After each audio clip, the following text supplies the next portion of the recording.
red coats are coming. The red coats are coming. The red capes are coming. The red capes are coming. And welcome to the Ruby Tuesday. My name is Ruben, and this is my review for Netflix's original series, Betaal. A remote village becomes the arena of a breathless battle between the undead East India Company officer and his battalion of zombie redcoats attack a squad of modern-day soldiers. The first thing I should say about this series is it's pretty short. It's 45 minutes apiece. There's just 4 episodes, and it's probably not going to do what you expect it to do.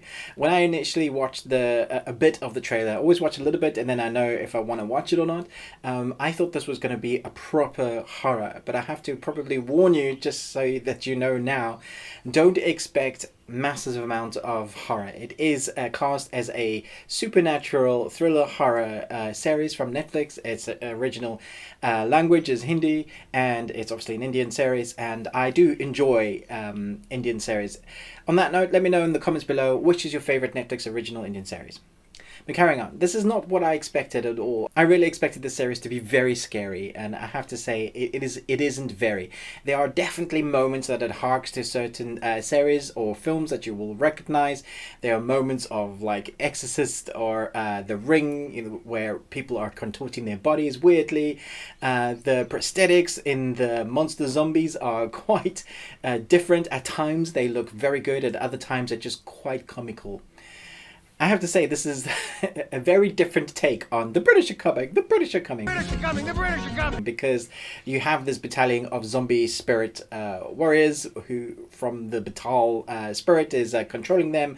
And without doing spoilers, so I'm not going to tell you how that comes about, but basically that is the main story, and the story revolves around these modern day troops and these business guys trying to dig through this tunnel in this mountain that's supposedly cursed, and the locals, the indigenous people and some other people, are trying to stop the soldiers and these business guys from breaking into the tunnel because they know about the curse and they don't want it to happen. So they're kind of the good guys, and so you're trying to figure out as a viewer whose side you are on, and you don't really figure that out until I would say the second episode in, because it's always playing with who's the good guys, who's the bad guys, but you know Betaal and them are doing bad things.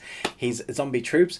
I have to say I laughed out loud. I don't think it's a comedy at all, but I did laugh out loud a lot of the times when I saw the monster zombie colonial British guys, because they have glowing red eyes, and that kind of took away all the suspense. It wasn't scary any longer. It did remind me more of Army of Darkness, Evil Dead. So it's like comedy horror in that moment. So there are horror moments, but nothing that will really make you scared. So if you were hoping for something that's going to scare the wits out of you, it's not this. Klaatu, Veranda. That's not to say, as I was saying, there are really great moments in horror prosthetics and kind of twisty head movements, you know, like in The Exorcist when the girl goes. Arr. So it has that sort of horror-esque moments in it, also comedy moments for me anyway. So once you put your expectations of what you probably were expecting this to be, like hardcore horror, then you might enjoy it, because actually I thought the story was quite interesting and the acting was pretty good. There were moments where I thought that I believed what the characters were going through. There's a particular young actress, I thought she was very good. I'm not even going to try and mention the Indian names, because I looked at them and thought, nope, I'm not going to do it justice, and people are just going to go like, that's not how you pronounce this name. This is how you pronounce this name. So without doing it injustice, let me just say that the acting overall I thought was pretty good. Some of the time there were moments where I thought some of the acting was pretty cringy, but I don't think that's their fault. Some of the dialogue is quite cringy. The lore behind it, I think, is where the story keeps me interested. So you're kind of finding out more about the lore, about the curse, about the characters that are in this mountain and how they interact with our world. I think the clash of those two times, because they, you know, one's from quite a while back and one's from now, is interesting. I like all the set pieces. I think the cinematography and set pieces are probably the strongest thing about these 4 episodes. The lighting, very atmospheric. The tone is very good. I had high hopes right at the beginning of this series, because it set the tone and the atmosphere very dark and very broody, and then it changed and the tone was somewhat different. I think that's mostly because of the monsters, as I mentioned, that just weren't quite what I was expecting. The series also does that classic thing where you get to the last few seconds of the 4th episode and it shows you something that is like developed the story without going into spoilers, because this is a non-spoiler review. That is the series that I want to see. When it ended with those few last seconds, I was like, damn, that would be an interesting take. I kind of want to see that story. I doubt we'll ever get that second season, because that would be a lot bigger budget as to what they're trying to suggest would happen. But I would love to see that. If this series somehow, this very short series, somehow got massively a huge audience and people loved it, then I imagine that Netflix would pour in the finances needed to make that series. I'd be interested to see that, because that story to me is very interesting. You know what I'm talking about it when you get there. But overall, I think it's fine. You'll enjoy it. You'll find some enjoyment out of this. I did laugh a bit when I thought, well, this is kind of a new genre, British colonial zombie spirit horror. I don't think I've ever encountered anything quite like that.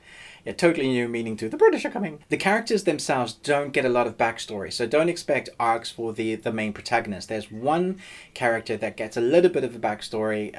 You get flashes of what he's done to be the person that he is, and why Betaal is kind of centering on him a bit, because he likes the character he's been because of his past. And I think that's interesting enough to keep you invested a little bit in the character. I think that is probably the weakest part about these 4 episodes, is because you don't have more episodes, and that means that you don't get backstory for these characters. You can't get invested in them, so when stuff does happen to them, and obviously in the series like this you don't really care. It's more like on the jump factors, it's more on the atmosphere and the tone, and more on the law and culture of the story that's going on, that will keep you interested in here, because mostly the characters don't get backstories, and so it's hard for you to invest in them because you don't know them. So I think that's a big misstep. That's probably because they were just testing the story out to see if there's an audience for it. Had they given it 6 to 8 episodes, I think we would have had more time to ingest the characters' storylines and backstories. There is a little bit that's given to the main protagonist, which I think might keep you invested. I think the best things about this is definitely that atmosphere and tone with the set pieces.